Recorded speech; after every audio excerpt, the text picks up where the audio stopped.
Welcome to episode 4 of the Boys to Men podcast. Today I have a very special guest, Carreon, who is an immigrant entrepreneur who co-founded a wealth managing firm at the age of 27 in order to help create financial plans that help minimize the impact of any life events people go through. He has then founded 2 other companies, Paradigm Shift Trading, an educational company that focuses on helping young traders create a systematic way of approaching the markets and create wealth management, a wealth managing firm that helps high net worth individuals outperform the market through algorithmic strategies that he created. Christian's journey as a kidney disease survivor has propelled him to build business that help people create the life they want. Christian, welcome. Thanks for having me. So we have shared the stage at a couple of speaking events, and I've had the pleasure of getting to know your amazing story, both through childhood and your teenage years and obviously into your early 20s. But not a lot of people have had the same pleasure of that. So I was wondering if we could start there, if you could just kind of tell people, what your childhood was like going into your teenage years. Yeah, so I grew up in Mexico. I grew up in, a very normal family. It was, my mom had her own business, my dad had his own business. Everything was great. At the age of 4, my younger sister developed a kidney problem. Her kidneys failed. And after, everything that followed after that, it was dialysis, doctor appointments. It was pretty much 2 years after that, after us becoming aware of her condition. It was 2 years of just hospital visits, week by week. That's my childhood. That's what I remember. Mm-hmm. And unfortunately, she ended up passing away when she was 6. Her kidneys gave out. Her heart ultimately gave out because it could not sustain it didn't have the strength to help her push forward anymore. And so at that point, everything sort of changed. My mom felt, she got depressed and she felt betrayed. Mm-hmm. This is what she says, right? She says she felt betrayed by her country, being that she was had a pretty big business. She employed a lot of people from the city. She donated a lot. She helped out in the city, whatever she could. She had a nonprofit. She helped out in whatever way she could.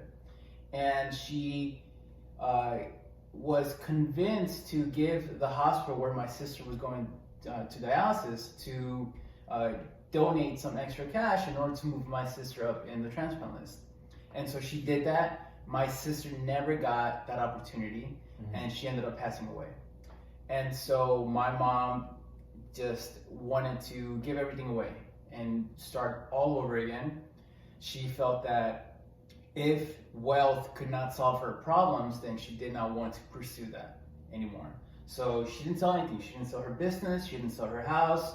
She literally gave everything away to her employees and her family members.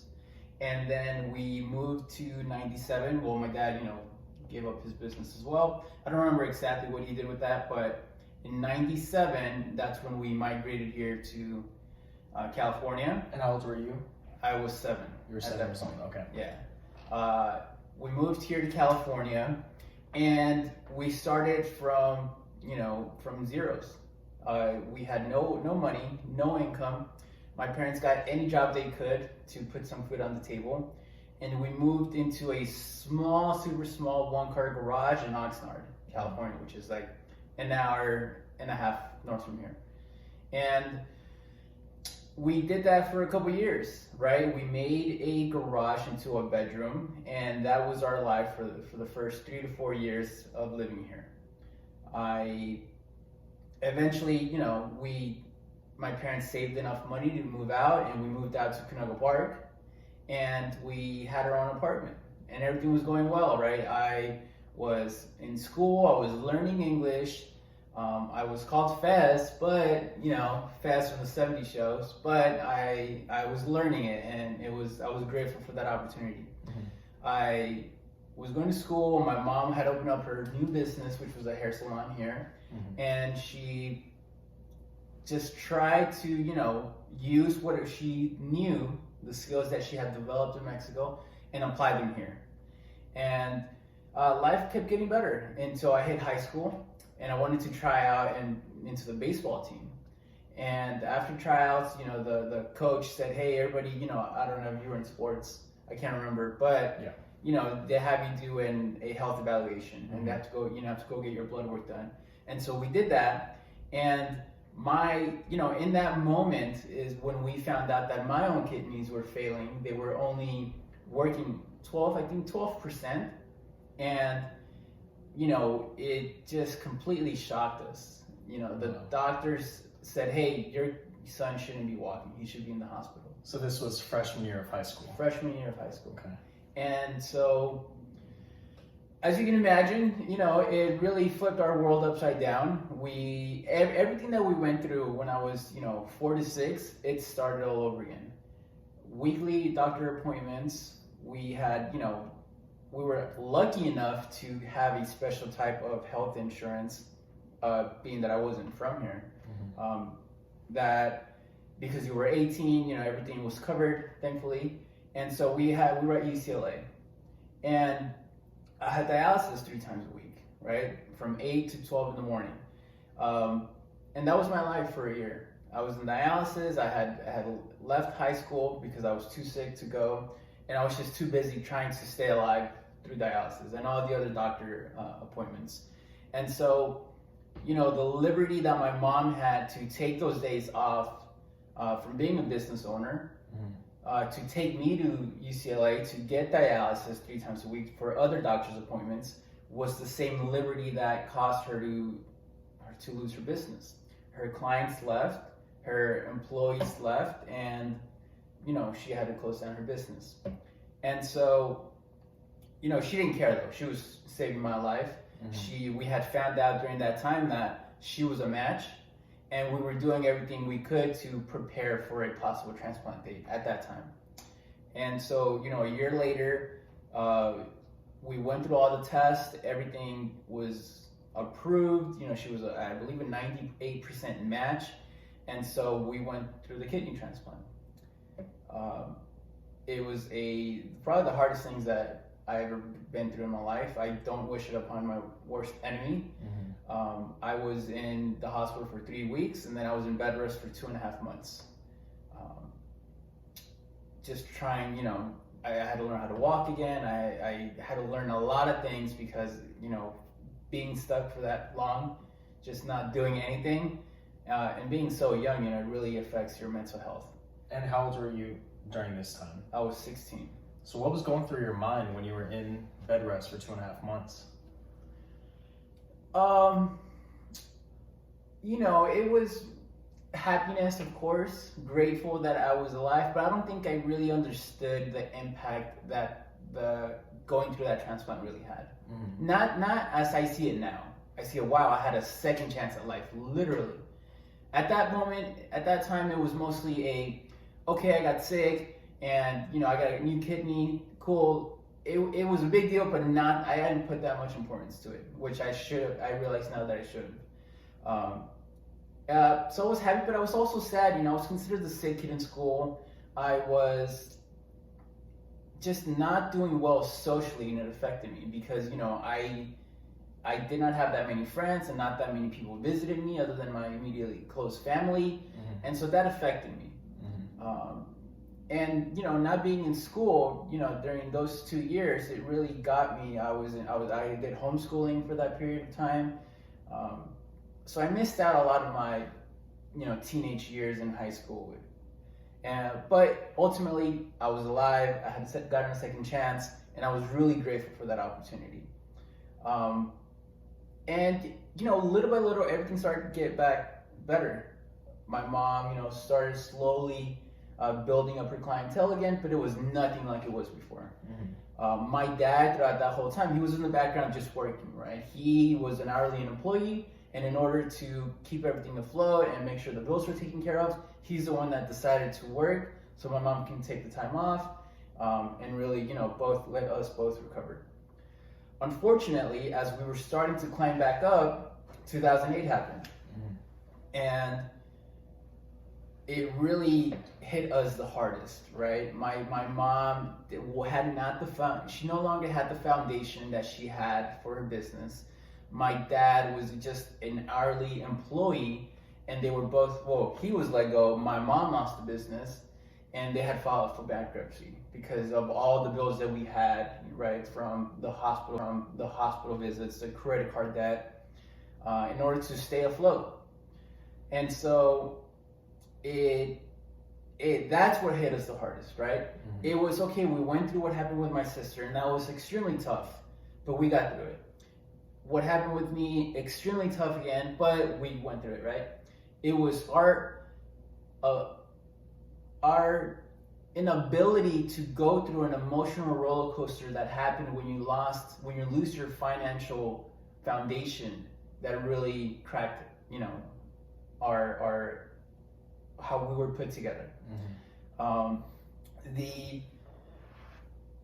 It's one thing to go through these events and say, okay, it sucks to go through it, but you push forward, and it's that perseverance and the mindset that allows you to, keep pushing.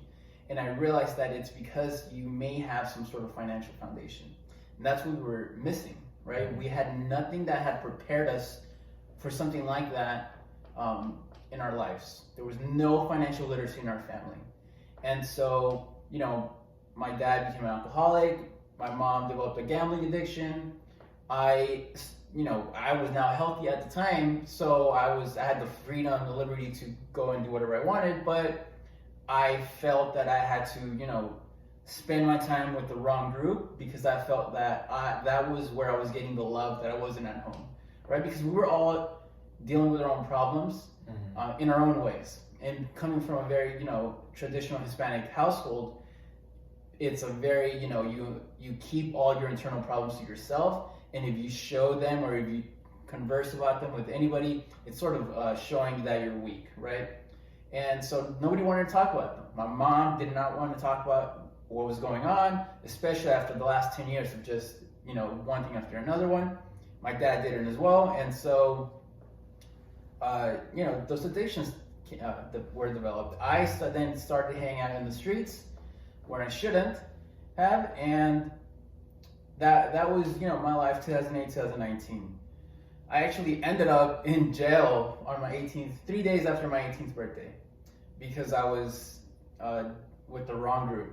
The group that I shouldn't have been with. But like I said, it's you're in a period where there's no love at home, maybe in the way that you could have received it, so you could have been aware of that there was love, right?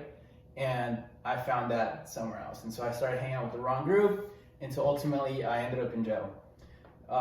During that time, my bunkmate was this guy who was in there for murder, so he was there for life, and that sort of made me realize that I had three options, which is what you hear from all these different stories, that either you're going to end up in jail, you're going to end up 6 feet under, or you're going to end up incarcerated for the rest of your life. Mm-hmm. And I saw that literally. My health had already gone. I was in jail with some guy who was in there for murder, and he was there for life. Mm-hmm. And so the third option was death, and that's something I did not want to go through. And after, it was a very small period there. I think I did 2 weeks in there. After that, do you want me to continue and go into my adulthood, or stick with this childhood? Because that's really where I transitioned into, let's say, a man. Do you want me to continue? No, so I think that's a great segue. I wanted to underscore a couple of points you said there, where you realized, okay, I need to now sort of like straighten up, right? Mm-hmm. And you realized that your family was lacking financial literacy, and so you took that upon yourself. I wanted to know, obviously that's the field that you're in now, it's where you've been very successful, especially in recent years. And was there a particular mentor who kind of pulled you aside and said, hey, I could see you doing this? Was it something you saw online? Was it just something you kind of started to formulate yourself? What got you into the financial industry? I did not have a mentor. My mentor was YouTube and books. Mm-hmm. I'm huge on reading books, right? As you can, we've talked about this many times, but books, what I learned in college I went to college for finance, but what I learned in college did not really set me up for what I do now. So it was all pure internet and books. There was nobody there to guide me to say, hey, this is what you should be doing, this is what you can't do. It was mostly my interest because of what we went through in 2008, right? I felt that, I realized two things, right, as I transitioned from that period into like my adulthood. And that was that, one, because of our lack of financial literacy, our financial awareness, the events that we went through were 10 times, the impact that it had on us was 10 times bigger than what we should have had. Of course, it's an emotional roller coaster, but if we would have had our financial plan, right? There's several buckets within a financial plan that people should be filling throughout their life in case any future events happen, right? Because you already set a financial plan, those sort of buckets will take care of you. Let's say if you need to take off work for a year, you should have some money there saved, right? We didn't have that.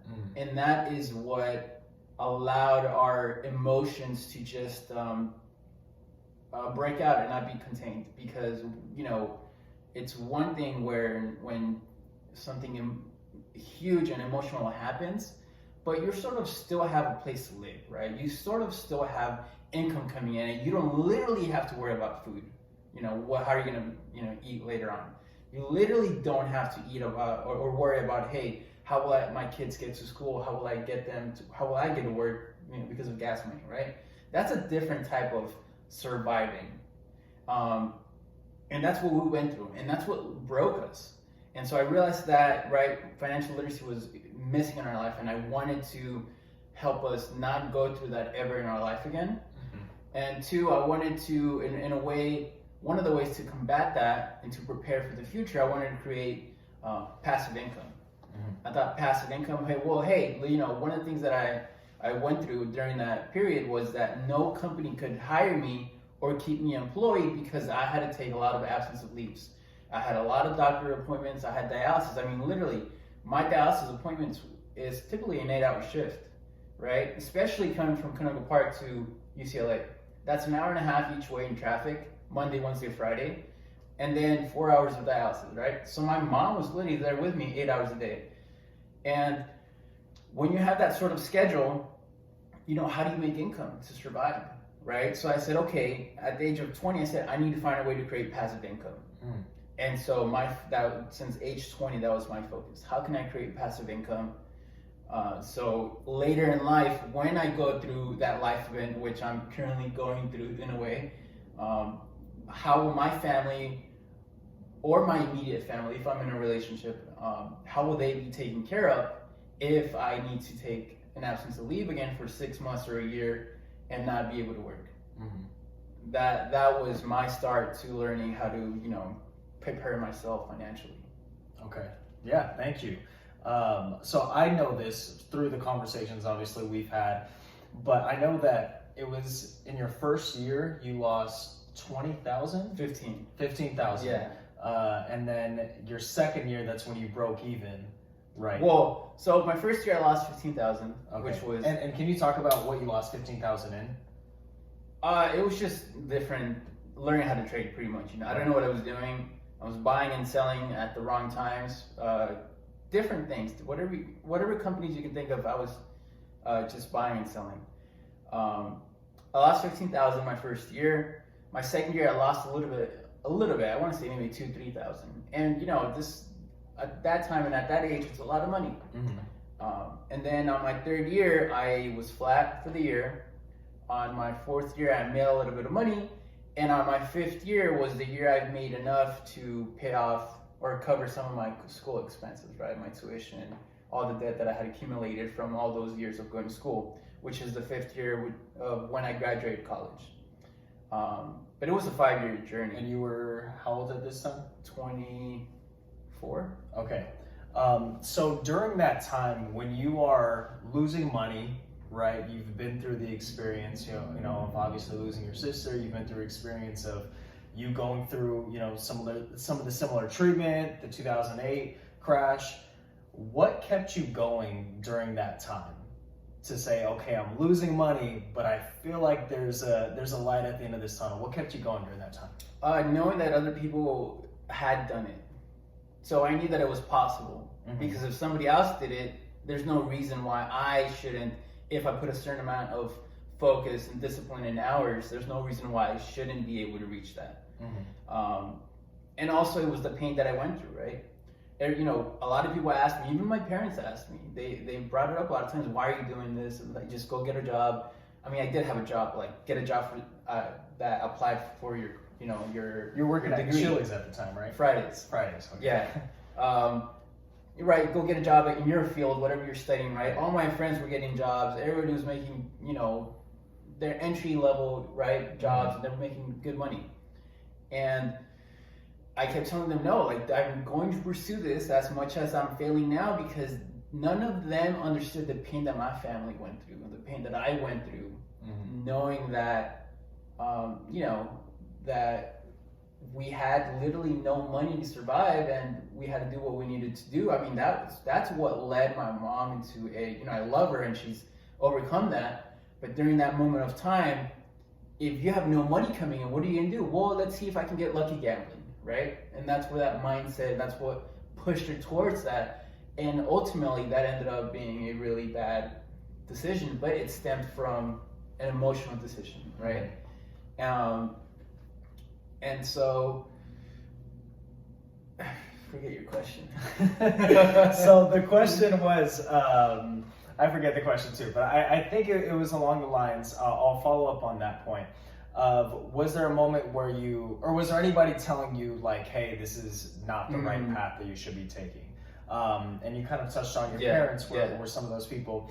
Was there a certain moment when maybe you lost a large amount of money, whether it's in a day or in a week, where you seriously contemplated, where you maybe created like a pros and cons list or something to that effect? No, I never had a big loss because I knew about risk management. Okay.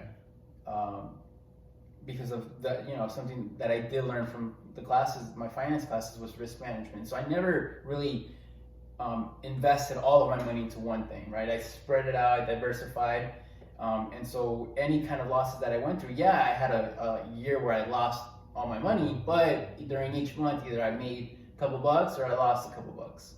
I'll tell you that I did hit a moment in time where I was not profitable, and it was sort of at the end of my losing journey, right before I started to become profitable, and I started to become a little bit consistent.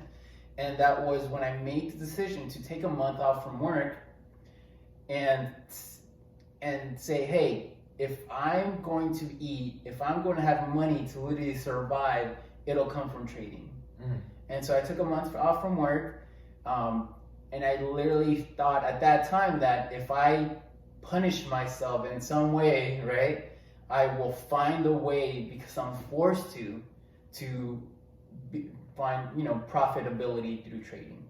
Okay. And I feel like that was like the turning point, because that literally gave me a timeline where I needed to like figure something out, or you know, in my head, I'm not gonna eat if I don't. Yeah. Right. It wasn't like that, but I mean, I literally cut my income off for a week to understand what that pain was like, and to literally focus and dedicate, you know, my time to, hey, what exactly I should be doing. And it worked, because from that point forward, I wasn't profitable from, you know, day one, but it did lead me down this path that ultimately gave me consistent profitability. Right. So that was 2 years in that you did 3 that? years. I'm the third year. Third year. Okay. Yeah. So on the third year, you burned the boats. So I burned the boats. There you go. Cool. So that leads me into some of the firms that you have now created, and some of the systems that you've started to create. So, okay, so you're starting to have some success individually, and then what was the moment that you decided that, hey, I want to potentially make this into a company?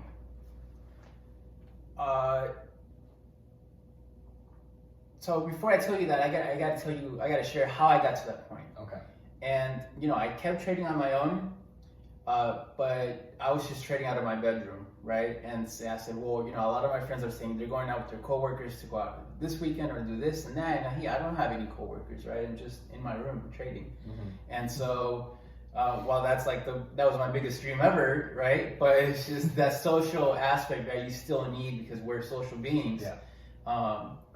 So I said, okay, well, I'm good at making money now. I can make money for the rest of my life.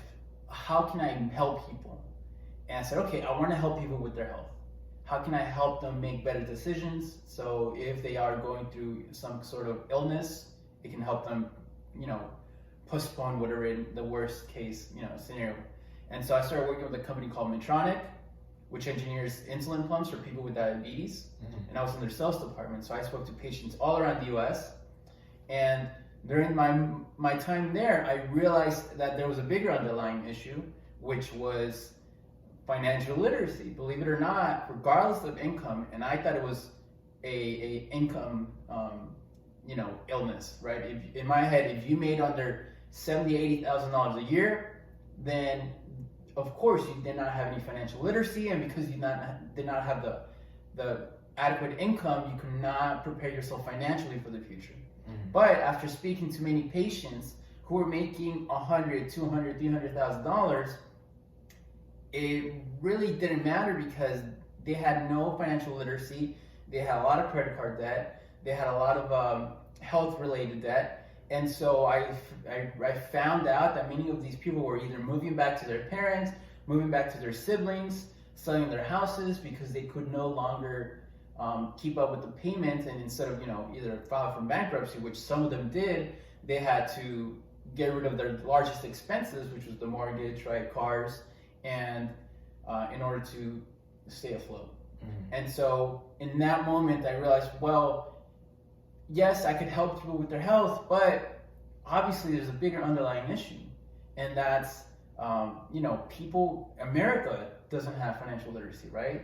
We are one of the biggest and consumer-based countries, probably the biggest, and we don't know how to save, right? 60% of Americans don't have enough money to retire, right?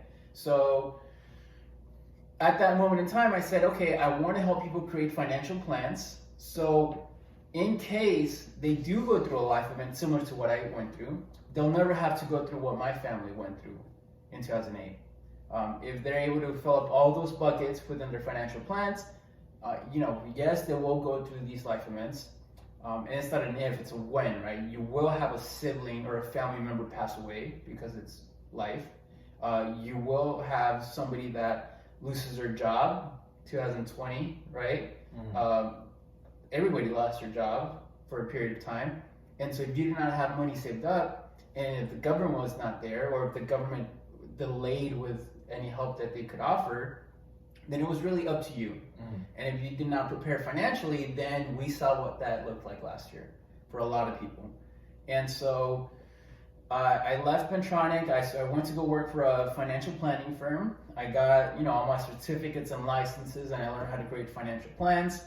And it was at that time that I said, hey, I could not only could I help people create financial plans, but I can also manage their assets. I can find a way to create strategies that can help them navigate the markets, and that's what has led me to to create these other companies that I have now. Yeah, that's amazing. So you would say that financial literacy is the biggest deficit missing right now for a lot of families. Is that accurate? Of course. Yeah. For somebody who comes from a family where financial literacy isn't discussed, where they don't have the necessary tools, what's a good place to start getting on that path? Discussing the family's, savings, their expenses. You have to know what your current lifestyle cost is, and how you are, whether you're a good saver or not, whether you have 3 months of a rainy day fund, right? If you don't analyze and audit your own immediate family's economics, right, then that won't allow you to really understand how to position yourself better in your future. right? So if you audit yourself, if you audit your family and say, hey, do we have these savings set aside? Do we have, are we contributing to our retirement accounts, etc.? Are we contributing to our health savings accounts? If not, that's a good place to start, those conversations. And I know those conversations usually don't go well and they don't start well, but you know, if not you, then if not you and if not you during that time, then when will it happen, right? Yeah, it's interesting. I forgot what podcast I was listening to. I don't know if it was a podcast or if it was an interview, but it's almost like for some families in America, discussing your finances and your savings and your retirement and how much you make is almost as taboo as like discussing your sex life. And some people would prefer to discuss their sex life over to discussing their finances. So have you found certain ways to bring up the topic for people who maybe struggle discussing finances? That's a good question. I don't think I have. I think, you know, it depends on the family. You know, how are those parents, you know, or siblings going to welcome you into having that conversation? Maybe, you know, a good way to start is by auditing yourself first, and then taking a period of time where say, hey, I analyzed and I audited myself for the last 3 months, for the last 6 months. These were the changes that I made, and these were the improvements that happened, not only in my finances, but in my quality of life and my outlook on life from that point forward. And this is what I'd like to implement with you guys and say, hey, let's do this 1 month at a time, 1 week at a time. But hopefully during that time, you and your family, while you have those weekly or bi-weekly conversations, you can start to see, hey, if we make these changes, these adjustments, you know, it'll help us. So I feel like that's a good start because you're making small changes that won't really, you know, it won't really impact, you know, it's like steering a ship. If you can't steer a ship 90 degrees from one day to another, right? You have to make small incremental changes. Right. And I think if you approach that on a subject that's very taboo, then you can ultimately hit your goal of really having your family have financial literacy and prepare themselves for the future. Yeah, and that's the whole theme of this podcast is starting with yourself and then, you know, trying to help others. So I think that's great advice. So you've obviously done very well for yourself, especially the last, you know, 5-6 years. Where do you see this ship moving in the next 5 to 10 years for you? That's a good question because, you know, right now I'm going through some health complications. It's been 15 years since my kidney transplant, and, you know, kidneys are typically last 9 to 11 years. So I'm, you know, thankful that it's been this long, but I am having those complications now, and I've had to make several lifestyle changes.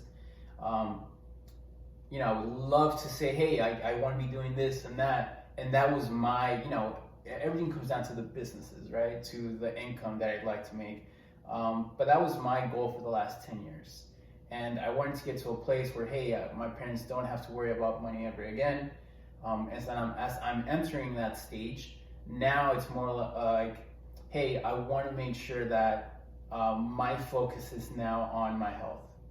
You know, so my 10-year goal now is, hey, if I can postpone dialysis, if my kidneys keep failing at, you know, as time passes on, that's where I see, you know, myself in 10 years. Yes, my businesses, I now have the skills that will allow me to generate revenue on a consistent basis for clients. And so I know that I've taken care of those needs, and now I can focus on my health. And you know, luckily for me in this business that I am, I can work from wherever I want, as long as I'm connected to a laptop, and I sort of have the freedom to then take, you know, a month off if I need to, because I created algorithms, right, over the last 2 years that now, not for all the, you know, portfolios, but for a good amount, they manage those assets, and you know, it's like an employee. It's working for me. So little by little, I hope to have more algorithms in the future, and, you know, just sit back, have that going. I do want to, you know, start a nonprofit. I probably brought this up. I bring it up to everybody all the time because I'm big on helping people create the life they want. I'm creating the life I want, and I'm showing people that it's possible, regardless of where you're from, regardless of what you've gone through, that you can, create the life you want. And so my ultimate goal, and as long as my health is there, which I know it will, is to have a nonprofit that literally helps people create the life they want in any capacity. Right now I have access to a large network that I did not have growing up, that I did not have when I was 20, right? That if you were to ask me when I was 20, hey, where do you see yourself in 10 years? This is not where I saw myself, right? I was partying, I was doing stuff I shouldn't have been doing, I was hanging out with the wrong group, and I'm a completely different person now. It's just everything, my whole life has changed, but for the better. And so I want to use the businesses that I'm creating now as a byproduct of what I ultimately want to create. And that's helping people, like I said, create the life they want, whether it's changing their beliefs, helping them change their beliefs, helping them change their lifestyles, whatever that looks like, I want to take part in that. Okay. That's, I don't know when it stopped, but we're gonna start it up. The video still has it though, so okay, that's good. Well, thank you for sharing that. And I know, obviously prioritize your health more than anything else. So that kind of leads me into the next thing that I wanted to talk about, which was with you, obviously you've done very well for yourself financially, and you've been very successful in that department. And you're now starting to shift towards, okay, I want to focus on health. I want to kind of take a step back, and if I need to dedicate time for myself, take a month for myself, I'm going to do that. What are ways that you center yourself? Is that through certain books? Is that through any beliefs that you kind of, you touched on a little bit ago? How do you center yourself? Books, definitely. Meditate. Mostly it's practicing gratitude. The more I go through, something that I did not go through when I was younger, when my kidneys weren't failing, when I was going through dialysis, was finding gratitude for life, right? For the smallest things. Funny that we're talking about this. I just remembered in high school, in my arts class, we were to make a 7 to 10 foot item, whatever it was, right? It was for arts project. So I made a 7 foot long toothbrush. And everybody was asking me, why a toothbrush? I had all things and then I told them that, well, when I was in the hospital for 3 weeks, all I wanted to do was brush my teeth. Literally all I wanted to do. And I couldn't because I couldn't move for a week and a half. I literally was on the hospital bed with a 7-inch scar on my stomach, and I couldn't move because or else, the stitches and the staples would start to come off. And all I wanted to do, I felt like the plaque, or I felt gross. All I wanted to do was brush my teeth. So I did that for high school. And that's one of the things that I did not practice back then. I sort of, while it's understandable, I played the victim mentality, right?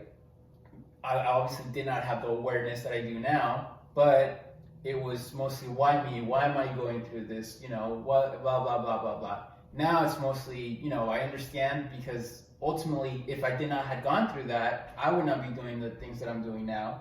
It would not have prepared me to be able to help my family prepare for life events.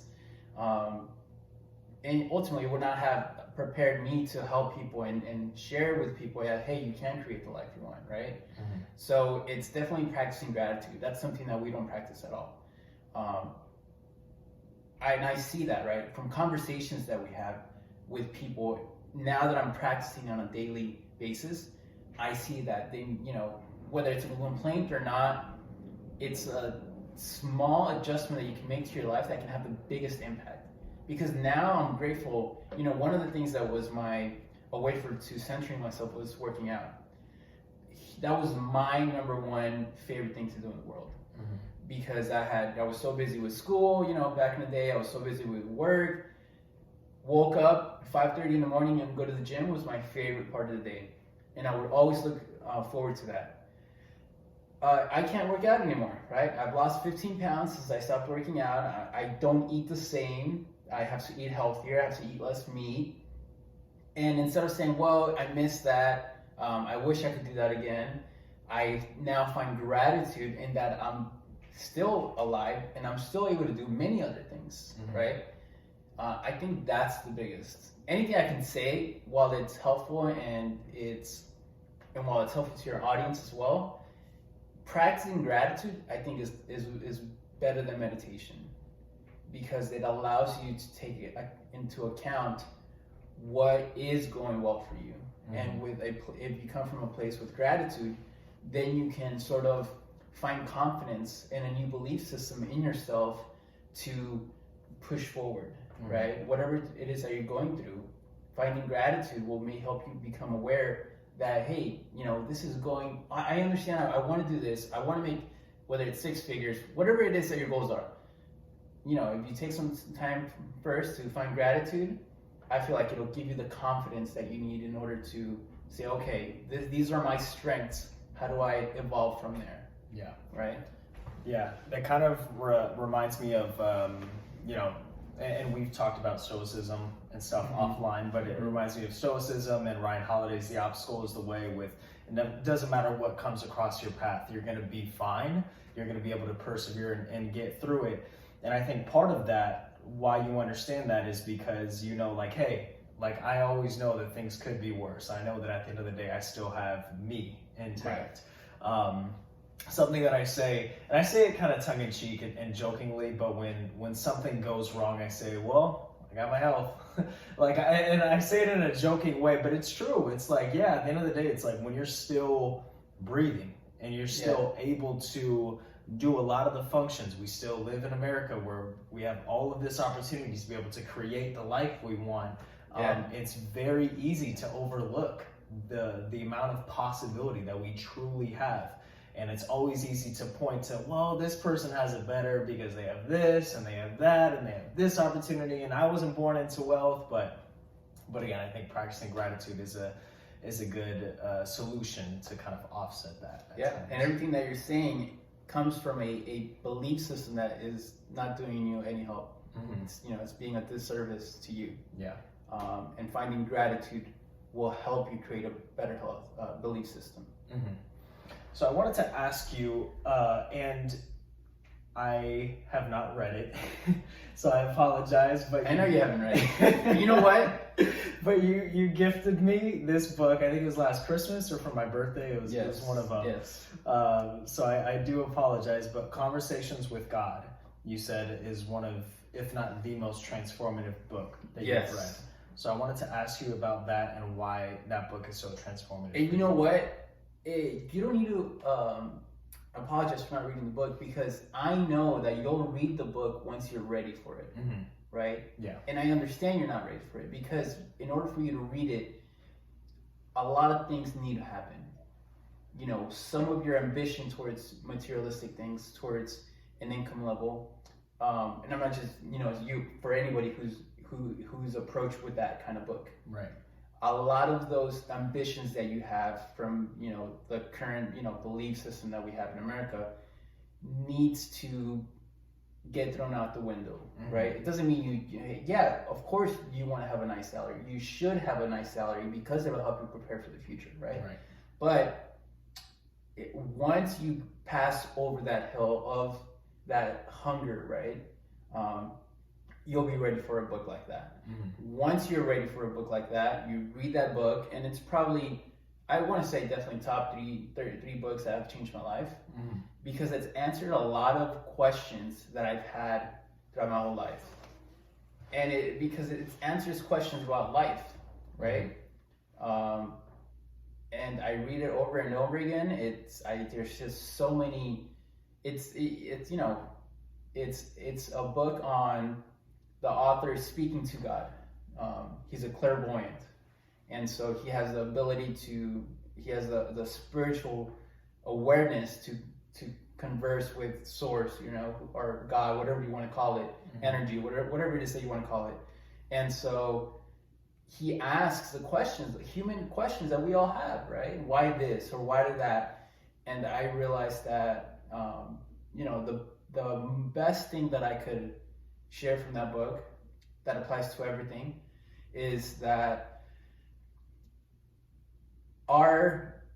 the opportunities that we have to experience something, right? The opportunity that you have to interact in a relationship with your parents, with your significant other, any interaction, whether it's with yourself, with a dog, anything, the purpose of those interactions are for you to learn more about yourself. And if you did not have those interactions, you would not know the difference, right? If you did not know right, you would not know left. If you did not know up, you would not know down, right? So a lot of the things that we do is we judge things that doesn't align with how we view things or our belief systems, right?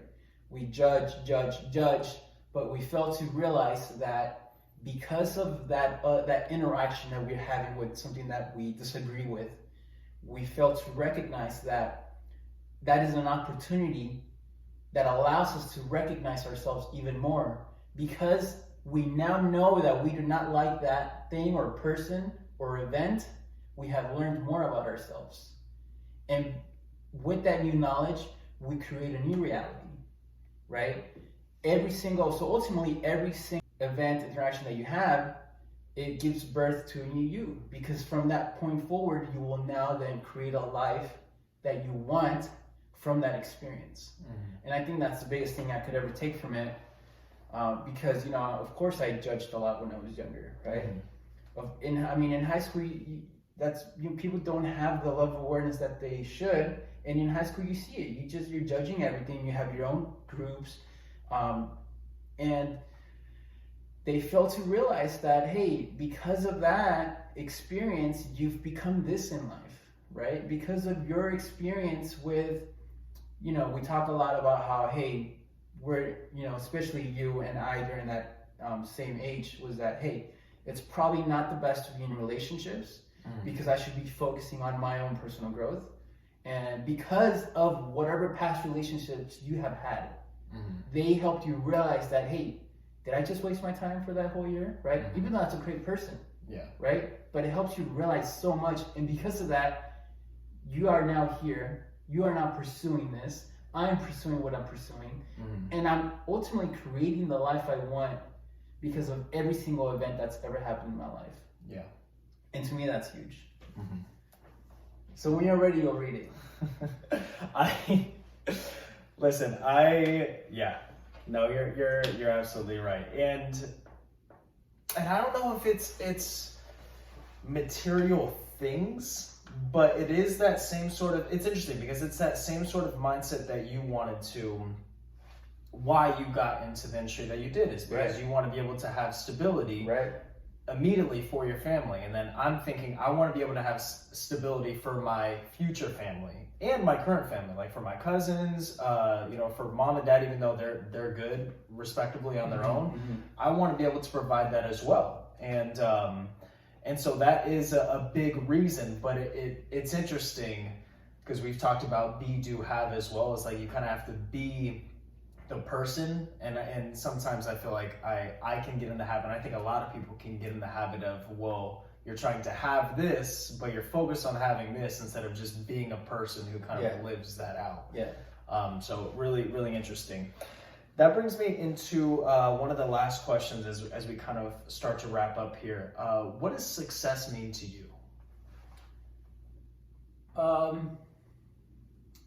Back a few years ago, I would have told you wealth. I would have told you something related to that. I would have told you something with, reaching a body goal, right? But now, I think success now is finding gratitude in everything that I do and everything that I'm able to do. Because ultimately, when will you say you're successful? When you find gratitude for what you've done, right? Let's say a physique, right? A body goal that I had when I was younger, right? When do you feel accomplished? When you're grateful because you reached that body style, right? That or that career or that income goal, right? But that's because you now have it and you're grateful. I made it, or this or that.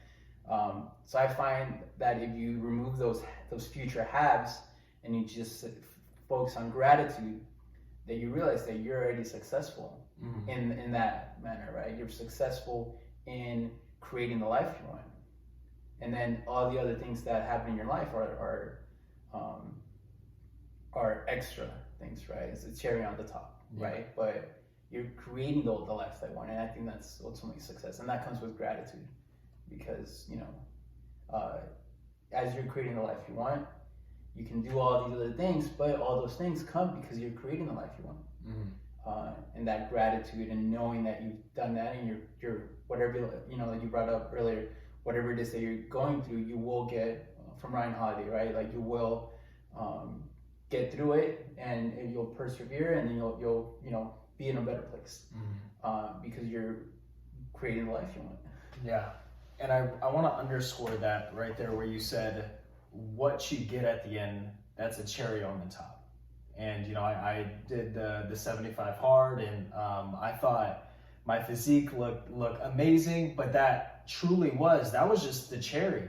It was like, cool, my body looks like this now. Like that's awesome. But like the feeling of being on that challenge, the feeling of waking up and feeling like I'm living a purposeful life, and I'm getting after it, and I feel energized, and I'm getting sunlight, and not only that, but I'm also more accessible to my loved ones. I feel on top of my stuff, so now I get to help others. Like, this is awesome. I love what this challenge is doing.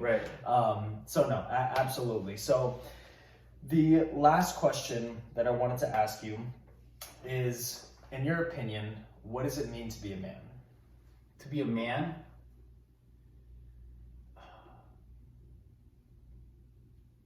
Awareness, probably.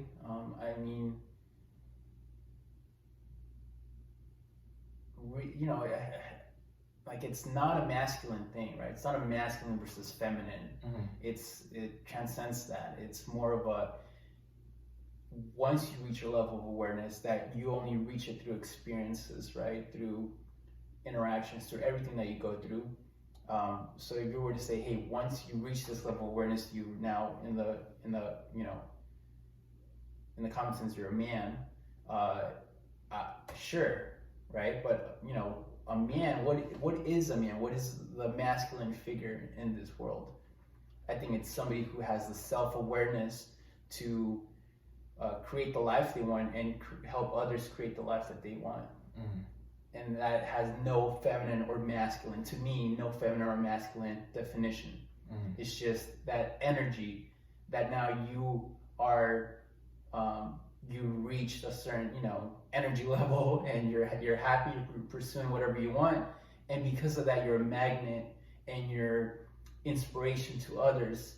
One of the things that I've heard a lot when I share my story is that, I heard it, I forgot where I heard it from, but it's a quote that says, if you share your story, you'll help somebody else break away from their prison, right? And as you create the life you want, because you've developed the confidence and the perseverance to push through all those limiting beliefs and doubts that you have, that we all have growing up, you are now a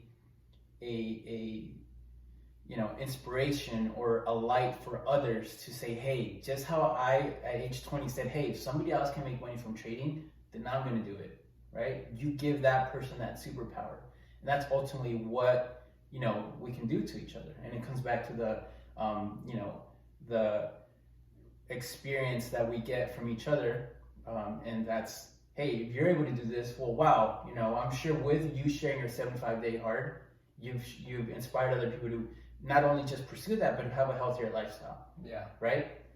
You take part in they realizing what changes they need to do and create the life they want. That's a man to me. But there's no definition as a man, right? That's what I'm trying to get at. It's just, it's the energy, the level of awareness that you reach, that you're now able to do that for yourself and for others. Yeah. And that's what ultimately has inspired all of human civilization to grow and continue to grow through these several decades. Yeah. So that's my long-winded answer. No, that was a great answer, and yeah, it's purposely designed to be open-ended. What does it mean to be a man? Because that's what this podcast is exploring. It's like, because there is no concrete definition, right? It's like we're constantly in pursuit of what that means, or at least this podcast is in some sense. And I just want to touch on that one point of when you tell your story, you enable people to be able to potentially break out of their prison, and I think that's amazing. And I think, when I shared the 75 hard, there were several people who DM'd me. It was like, hey, like I've been thinking about doing it. Like, should I do it? And I'm like, yes, of course, go after it. And I know that you've had the similar experience when you've shared your story. And I think that's what most people's experience are when they share something, when they're vulnerable or they go through a challenge. We're all connected in some way, and somebody's struggling in some aspect, and you just being vulnerable enough to speak up, share your story, talk about something that either positively impacted you or even negatively impacted you, the chances are there's somebody who relates to that. And so I think that's great. I thank you for being here and sharing your story. I know that I know that there's going to be a couple of people who definitely gain benefit, and if not, I definitely gain benefit from this conversation. And as always, what I just wanted to say is that you can check out Christian Carreon. Do you want to mention your socials? Yeah, so my Instagram is Christian F Carreon _, I believe. Sorry, I'm not on Instagram much. I'm on Twitter mostly because of one of my businesses has to do with Twitter. But if there's any people out there who are interested in trading, or have a passion for this, and if you guys have any questions that you can ask me, my Twitter is @tradingboxes, like a box, and that's it. You can just, reach out any questions you have. I'm always ready to help whichever way I can. Well, thank you again for being here, Christian. I definitely enjoyed the conversation. And as always, start with yourself and then try to help others. Take care.